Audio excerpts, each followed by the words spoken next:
Bonjour. Aujourd'hui, nous aborderons un sujet qui est très douloureux pour moi. Très douloureux.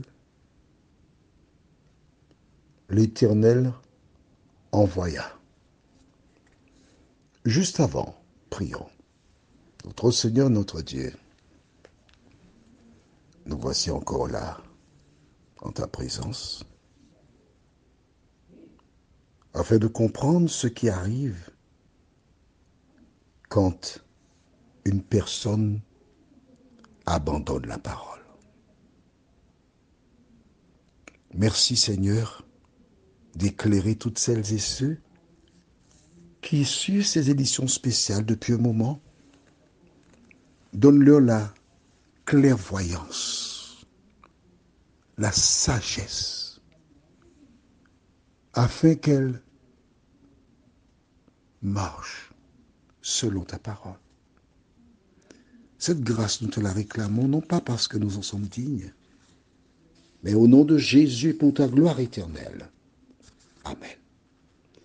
Nous lisons 1 Samuel chapitre 15 au verset 25. La dernière référence lue hier. Lorsque Samuel informe Saül que Dieu l'a rejeté, à ce moment, au verset 24, il déclare « J'ai péché, j'ai transgressé, etc. » Puis au verset 25, il dit « Maintenant, je te prie, pardonne mon péché, reviens avec moi, et je me prosternerai devant l'Éternel. J'adorerai. » Il est prêt à reconnaître l'Éternel. Pourquoi? Parce qu'il a été informé qu'il ne sera plus roi. À ce moment, ses yeux s'ouvrent. Beaucoup de personnes sont encore dans l'aveuglement total. Mais lorsque Samuel a délivré le message de Dieu, il est parti. Tu te rappelles? Nous avons lu dans 1 Samuel chapitre 16, verset 1. Je lis avec toi pour que tu vois comment cet homme de Dieu, Samuel, il a pleuré avant. Mais si. Attends. Allons d'abord dans 1 Samuel 15.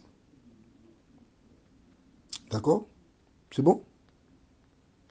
Et nous lisons le verset 10 et 11. L'Éternel adressa la parole à Samuel et lui dit, je me repens d'avoir établi Saül pour roi, car il se détourne de moi et il n'observe point mes paroles. Samuel fut irrité et il cria à l'Éternel toute la nuit. Le verdict était déjà tombé depuis ce moment-là. Mais il cria toute la nuit. Il demanda à Dieu une grâce pour Saül. Grâce. Dieu ne lui a pas donné de réponse. Il a été faire la mission.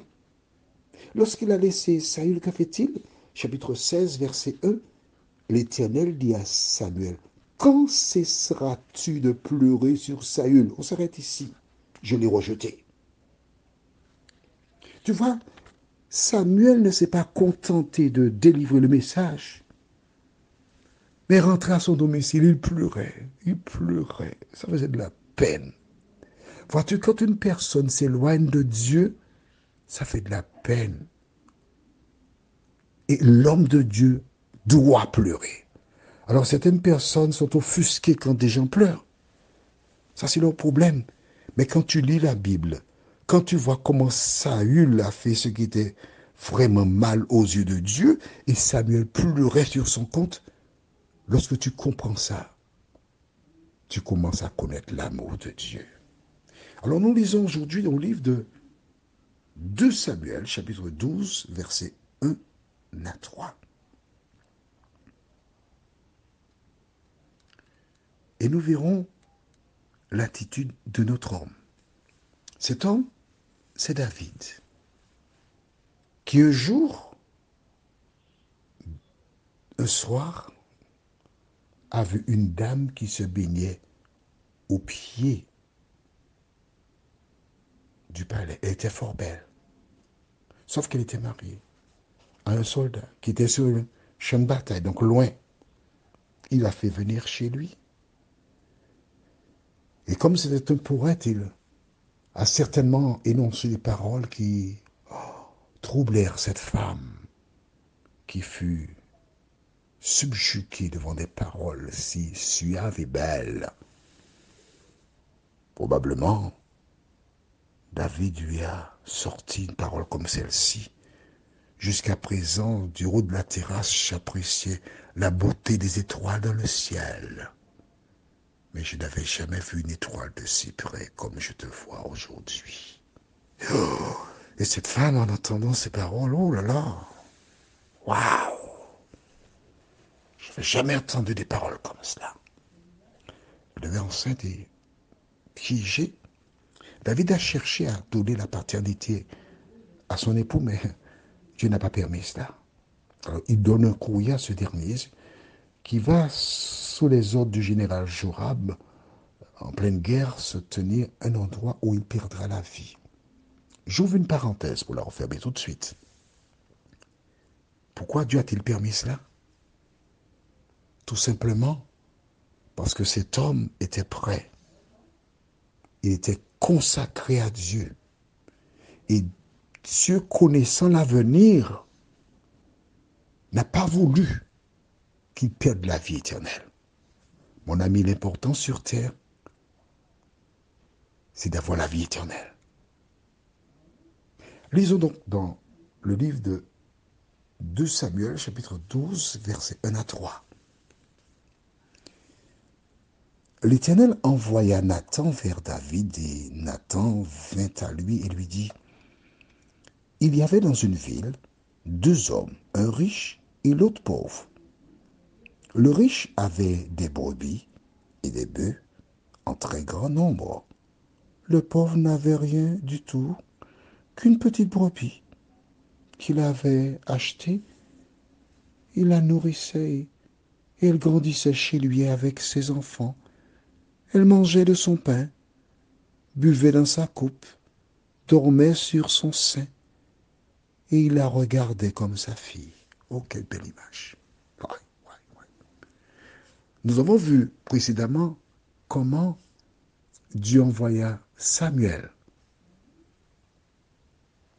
vers Saül. Tu as vu sa méthodologie, comment il était patient, il a parlé, cherchant à pousser Saül à reconnaître, mais il est resté obstiné. Maintenant, Dieu envoie un autre prophète, Nathan, vers David. Regarde bien, c'est Dieu qui l'envoie. Ce n'est pas Nathan qui était de lui-même. Hein. Dieu a sélectionné Nathan. Et lorsqu'il arrive, Nathan a un objectif. Ouvrir les yeux de David pour qu'il voie qu'il a mal agi. C'est la même chose que Samuel fit avec Saül. Tenter de l'interpeller pour qu'il réalise son erreur, mais il n'a rien voulu savoir. Alors, Nathan arrive et, comme c'est un prophète, il raconte à David quelque chose qui s'est passé, une injustice, une affaire grave. Et il retient l'attention de David. Parce que vois-tu, lorsqu'une personne est dans le péché, elle est aveugle et ne voit pas. Et celui qui est envoyé par Dieu est là pour ouvrir les yeux. Ne va pas dire oui, mais il savait ce que dit la Bible. Non. Apprends de la Bible. Apprends comment faire. Demande à Dieu de te donner la sagesse, la clairvoyance, afin que tu puisses, lors d'une rencontre, savoir comment parler. Prions, notre Seigneur et notre Dieu. La Bible nous apprend comment nous exprimer. La Bible nous apprend comment nous adresser à une personne qui a erré loin de Dieu. Merci pour la parole. Seigneur, tandis que nous nous tournons vers toi, que le Saint-Esprit continue son œuvre en nous et que nous puissions jour après jour vivre pour toi, nous t'en prions. de Jésus pour ta gloire éternelle. Amen. Je te souhaite une bonne journée, en espérant que nous nous retrouverons demain, si Dieu nous prête vie.